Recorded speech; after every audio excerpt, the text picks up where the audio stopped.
akan menjelaskan tentang salah satu pembagian atau dari hewan invertebrata, yaitu porifera.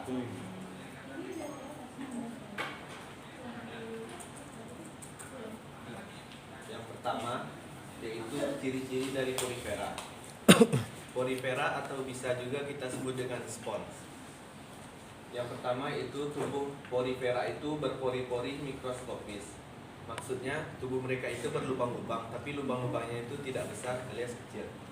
Yang kedua, memiliki dua fase kehidupan, yakni fase polip berenang. Pada fase ini mereka berenang bebas untuk mencari tempat tinggal, di mana nanti mereka akan berkembang menjadi dewasa dan menetap sampai akhir hayatnya. Yang kedua yaitu fase sesil, yaitu fase hidup menetap hingga mereka dewasa. Yang ketiga yaitu porifera merupakan hewan multiseluler yang tidak punya jaringan sejati. Yang keempat, porifera belum mempunyai organ pencernaan, sistem saraf, dan sistem peredaran darah. Jadi karena tubuh mereka hanya terdiri dari spons, jadi bagi organ tubuh ataupun sistem pencernaan dan organnya tidak ada atau tidak ada. Tubuhnya melekat di dasar perairan. Porifera muda akan berenang dengan bebas mengikuti arus air hingga mereka nanti melekat di suatu tempat dan akhirnya berkembang dan tumbuh di sana. Yang selanjutnya yaitu dipoblastik. Maksudnya gara-gara tersusun atas dua susunan embrional, yakni eksoderm dan mesoderm. Selanjutnya pencernaannya secara intraseluler.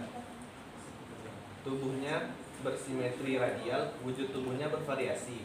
Ada yang menyerupai jamban, trompet ataupun piala.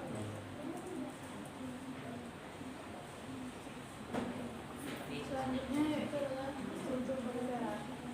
Porifera itu tidak memiliki jaringan sejati, tetapi tubuhnya tersusun atas berbagai sel seperti kuanokortit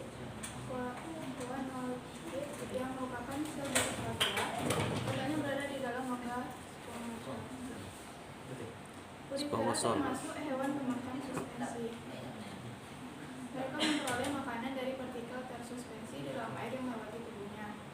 Air akan bergerak melalui pori-pori hingga mencapai spongosol ya. Spongosel atau rongga sentral.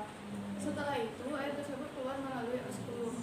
Sel lainnya adalah amebosit atau ameboid yang berfungsi untuk menyedarkan zat makanan. Sedangkan porosit berfungsi untuk membentuk spikula. Bedanya strukturnya dapat dilihat pada gambar. Jadi di sini terdapat ospida yang merupakan tempat jalur masuknya air dan membawa makanan bagi porifera. Lalu makanan akan disaring, lalu air akan dikeluarkan kembali melalui oskulum.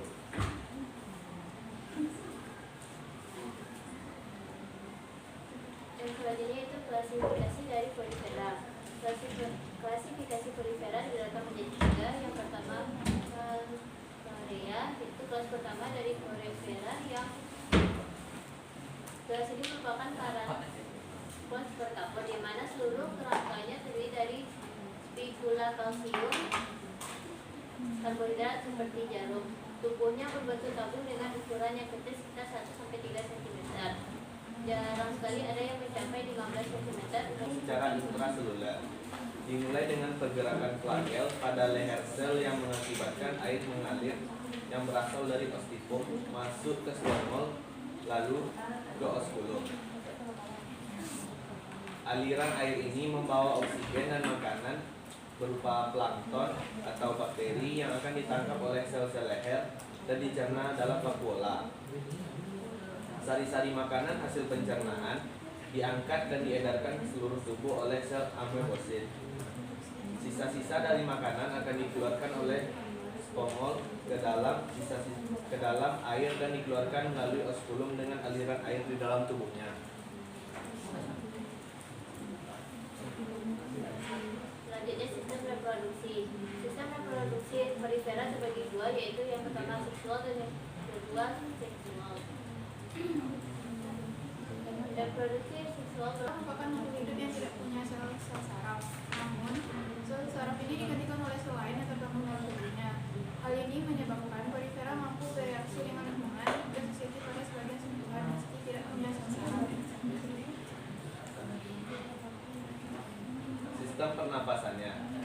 porifera bernafas dengan cara memasukkan air ke dalam tubuhnya melalui pori-pori. Kemudian air tersebut dialirkan ke dalam rongga tubuh agar berlangsung pertukaran oksigen dan karbon dioksida di dalam tubuh. Proses pertukaran oksigen dengan karbon dioksida ini dilaksanakan oleh sel koanosit. Thank you. Closing dulu. Sekian presentasi kami dengan tema porifera. Kami tutup dengan Assalamualaikum warahmatullahi wabarakatuh. Waalaikumsalam warahmatullahi wabarakatuh. Bismillahirrahmanirrahim. Masya Allah. Ya, perjuangan sejam tapi sudah selesai.